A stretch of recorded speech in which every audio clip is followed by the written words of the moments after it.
Après avoir vu les commandements de la première table de la loi, le premier, le deuxième et le troisième commandement, qui sont les commandements qui regardent Dieu et les devoirs vis-à-vis de Dieu, il nous faut maintenant passer au commandement de la seconde table, de la deuxième table de la loi, c'est-à-dire du 4e au 10e commandement.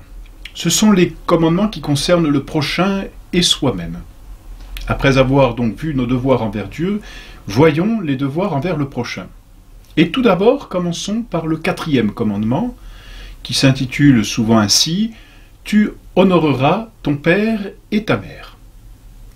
Il est vrai que nous tenons tout de Dieu, l'être, la vie, mais le bon Dieu se sert de cause seconde, c'est-à-dire le bon Dieu se sert de ses créatures pour nous donner la vie, pour nous donner des biens, pour nous conserver dans l'être, et puis aussi bien pour nous gouverner. De sorte que, après avoir vu les devoirs vis-à-vis de notre Créateur, voyons nos devoirs, si l'on peut dire, vis-à-vis de nos procréateurs, c'est-à-dire vis-à-vis de ceux qui sont les instruments du bon Dieu, les coopérateurs du bon Dieu, pour nous donner la vie. Et tout d'abord nos parents. Mais ce précepte est bien plus large que nos parents. Effectivement, nous disons « tu honoreras ton père et ta mère », mais il faut entendre père et mère d'une façon bien plus large. Pourquoi?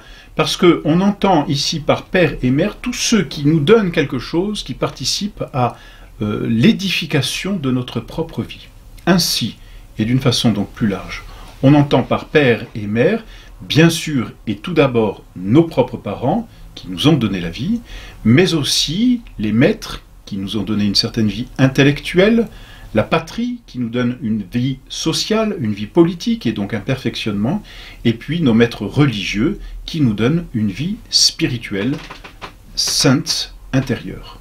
Donc un commandement très large qui suppose donc nos devoirs vis-à-vis de nos parents au sens strict, de nos supérieurs temporels et de nos supérieurs spirituels. Ainsi, le mot « père » s'entend à tous ceux qui ont autorité sur nous. Quels sont donc les devoirs des inférieurs vis-à-vis de leurs supérieurs? C'est comme cela que l'on peut parler. D'une façon générale, ils se rangent tous sous ce nom de la vertu de piété filiale. Cette piété filiale, c'est l'acte par lequel l'homme rend à ses supérieurs, parce qu'il est politique, parce qu'il est social, l'honneur qui leur est dû. Alors quels sont les devoirs, tout d'abord, des enfants vis-à-vis de leurs parents?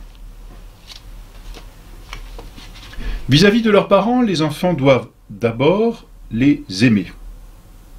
Et c'est normal. Ils sont eux-mêmes issus d'un acte d'amour, ils font l'objet de la tendresse de leurs parents, ils doivent rendre cet amour, c'est-à-dire un attachement sincère, profond, à leurs parents.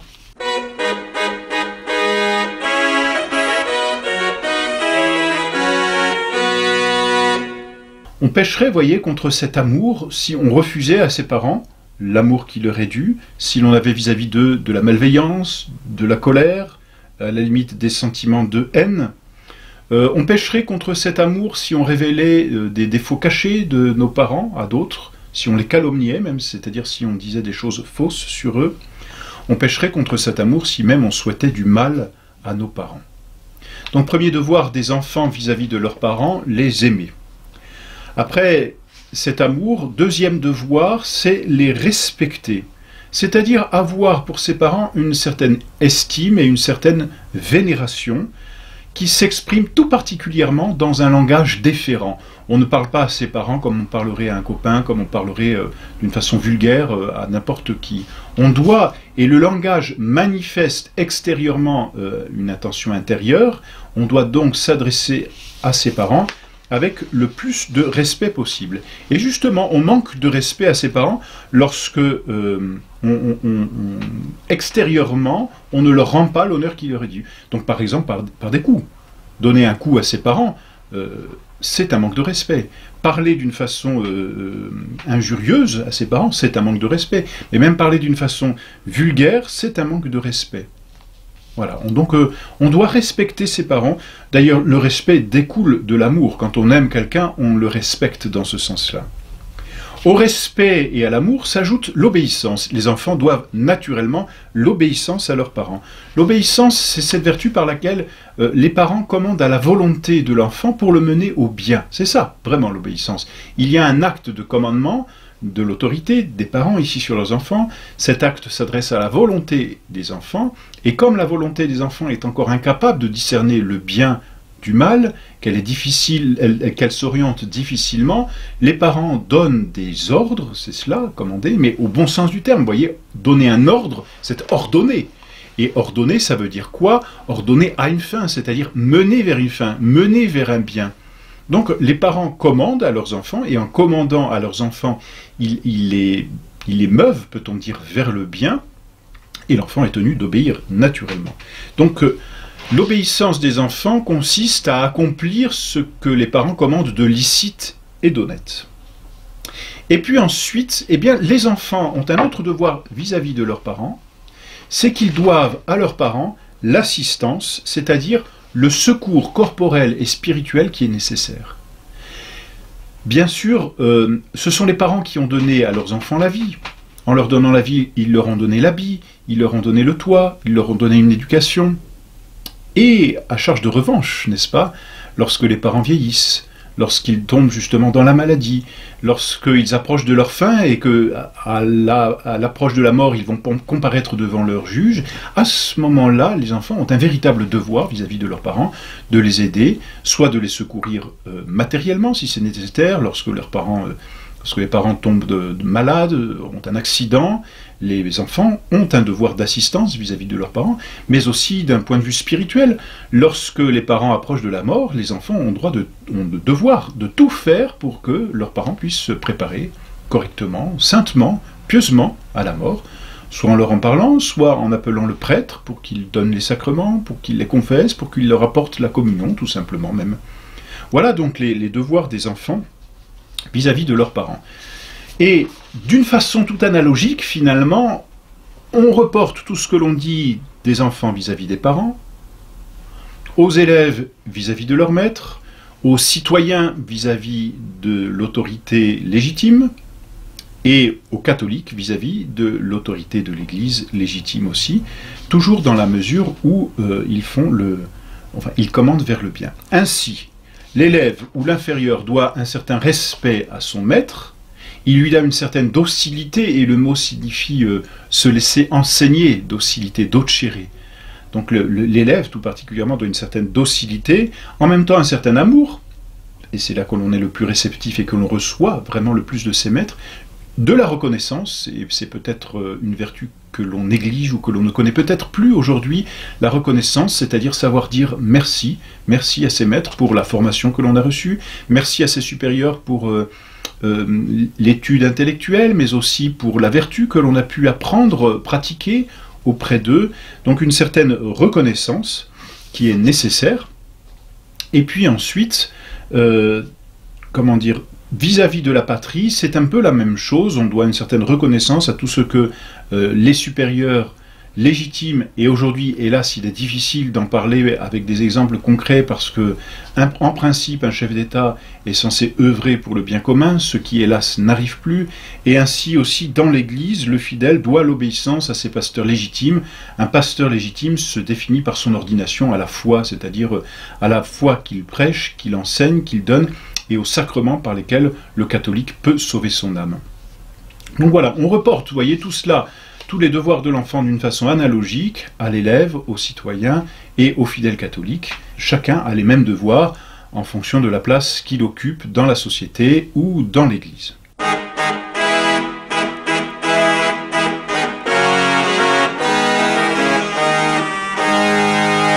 Ce qui est intéressant à noter, c'est que ce commandement, qui finalement oblige les inférieurs vis-à-vis de leurs supérieurs, a aussi une autre facette, et qui est importante et qu'aujourd'hui on néglige peut-être trop parce que on manque de sens politique véritablement, à tout point de vue. Quand je dis de sens politique, c'est dans le sens le plus complet, c'est-à-dire même d'un point de vue domestique, d'un point de vue social et d'un point de vue ecclésiastique. Cette autre facette, c'est le devoir qu'ont les supérieurs vis-à-vis de leurs inférieurs. Parce qu'il est facile de dire que l'inférieur doit obéissance, mais n'oublions pas que l'obéissance est comme on peut dire une relation réciproque. C'est-à-dire que l'inférieur obéit à un supérieur, mais cela suppose du supérieur un commandement qui ordonne au bien commun. C'est-à-dire qu'avant même qu'il y ait obéissance de l'inférieur au supérieur, il y a d'abord obéissance du supérieur au bien commun. De sorte que les supérieurs ont d'abord un devoir avant les inférieurs, on peut bien le dire. Et ce quatrième commandement comprend aussi le devoir des supérieurs vis-à-vis de leurs inférieurs.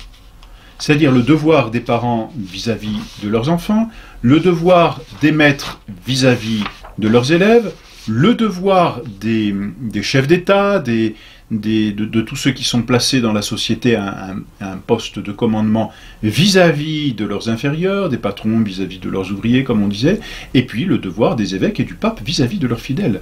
Et il ne faut pas oublier que justement c'est une relation, je dirais, on ne respecte une personne que dans la mesure où elle est respectable, non pas d'un point de vue purement subjectif, mais d'un point de vue objectif. On honore une personne dans la mesure où elle est honorable, pas simplement parce qu'elle tient l'autorité, mais parce qu'elle use bien de l'autorité aussi.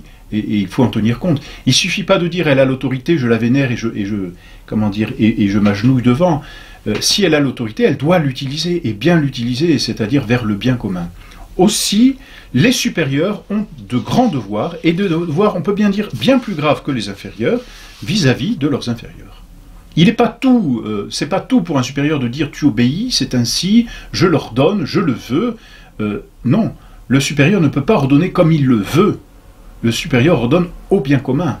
Et on voit bien qu'on est aujourd'hui dans une période, mais à tout point de vue, et dans tous les domaines, politiques mais religieux aussi, dans une période d'une forme de tyrannie ou d'une forme d'autoritarisme ou même de personnalisme où l'on voit des supérieurs qui préfèrent imposer leur propre personne que le bien commun et qui sont plutôt blessés parce que l'inférieur ne leur obéit pas à eux en tant que personne plutôt que parce qu'ils n'obéissent pas au bien commun. Et bien souvent, ces supérieurs-là n'ont même plus le sens du bien commun. Ainsi, les parents, par exemple, ont un devoir vis-à-vis de leurs enfants, c'est de les aimer, bien sûr. Et si l'enfant est le produit d'un acte d'amour, il doit rester, tant qu'il vit, n'est-ce pas, l'objet de l'affection, de toute l'affection de ses parents. Je dirais c'est naturel, bien sûr. Une mère aime son enfant et elle l'aime jusqu'à la fin, n'est-ce pas? C'est ainsi, et la nature de ce point de vue-là est bien faite. Mais cet amour doit être non seulement affectif, mais effectif. Et cet amour effectif, eh bien, se traduit, par exemple, et d'une façon très concrète même pour des parents, dans l'éducation. L'éducation au bien, l'éducation au beau, l'éducation physique, l'éducation intellectuelle, l'éducation volontaire, de la vertu. Voilà pourquoi les parents doivent être très vigilants vis-à-vis des maîtres auxquels ils confient leurs enfants, vis-à-vis des écoles auxquelles ils confient leurs enfants. Parce que des parents qui confieraient leurs enfants à n'importe quel maître ou à n'importe quelle école pêcheraient gravement s'ils mettaient leurs enfants dans les mains de gens pervers ou qui leur apprendraient des choses mauvaises, comme hélas le font les écoles aujourd'hui. C'est tout cet apprentissage de la sexualité que l'on voit dans nos écoles. Et qui est un scandale au sens strict, c'est-à-dire une occasion de faire tomber les enfants dans le péché. Avec cet amour, avec cette éducation, les parents ont aussi le devoir de correction. C'est aujourd'hui quelque chose que l'on ira peut-être au nom du droit des enfants, mais quel droit ont les enfants quand ils ne savent pas encore ce qui est bien? On ne peut pas laisser choisir à tous les enfants n'importe quoi. Les parents ont un devoir de correction. Qu'est-ce que cela veut dire? Corriger. Eh bien, corriger, c'est par analogie avec ce qu'un maître fait en classe, quand il corrige une copie, il corrige les fautes pour donner à l'enfant une véritable science. Que fait un parent lorsqu'il corrige son enfant? Il corrige la faute, non pas pour lui donner une science, mais pour lui donner la vertu, c'est-à-dire le fait de vivre, de se mouvoir dans le bien. C'est en ce sens-là qu'il faut comprendre vraiment ce qu'est la correction. Et, comme nous le disions tout à l'heure vis-à-vis des enfants, ou par analogie, on disait que les devoirs des enfants se reportent aux devoirs du citoyen, aux devoirs du fidèle dans l'Église catholique, et bien ici, par analogie, les devoirs que les parents ont vis-à-vis de leurs enfants, on les reporte aux maîtres vis-à-vis de leurs élèves. Le maître doit aimer ses élèves, le maître doit enseigner à ses élèves ce qui est vrai, ce qui est bien, ce qui est beau, et puis le maître doit corriger ses élèves. Mais ainsi, le chef d'État, celui qui est placé dans la société, le patron d'une société, peu importe, celui-là doit toujours conduire au bien. Et c'est un devoir qu'il a. Et ainsi aussi, les chefs de l'Église, les princes de l'Église, c'est-à-dire ce que l'on appelle les évêques et le pape, ont pour devoir de conduire leurs fidèles au bien. Paix mes agneaux, paix mes brebis. Qu'est-ce que cela veut dire quand notre Seigneur dit à Saint Pierre, paix mes agneaux, paix mes brebis? Cela veut dire, emmène-les dans les pâturages pour qu'ils aient une bonne nourriture. Donc on voit là le devoir qu'ont les pasteurs vis-à-vis de leurs fidèles. Et quand un pasteur est infidèle, quand un chef d'État est infidèle, et hélas aujourd'hui c'est le cas, il faut le dire, eh bien les fidèles ne sont plus tenus de le suivre, ne sont plus tenus de l'écouter. Parce que le pasteur ou le chef d'État agit en dehors de sa mission, c'est-à-dire en dehors de sa fonction. Il outrepasse sa fonction, il agit avec autoritarisme, avec tyrannie tout simplement. Donc il n'y a plus... Vous voyez, on voit comment que le devoir de l'inférieur est vraiment lié au devoir du supérieur, et non pas l'inverse. Et aujourd'hui, peut-être, il serait bon que les supérieurs s'examinent eux-mêmes avant de faire examiner leur propre sujet. Donc voilà pour ce 4e commandement qui finalement est très vaste, hein, qui suppose des devoirs du côté des inférieurs, et c'est souvent ceux que l'on regarde, et les supérieurs ont l'art d'appesantir leurs inférieurs pour qu'ils s'examinent, mais il y a de nombreux devoirs des supérieurs vis-à-vis de leurs inférieurs, et il ne faut pas l'oublier.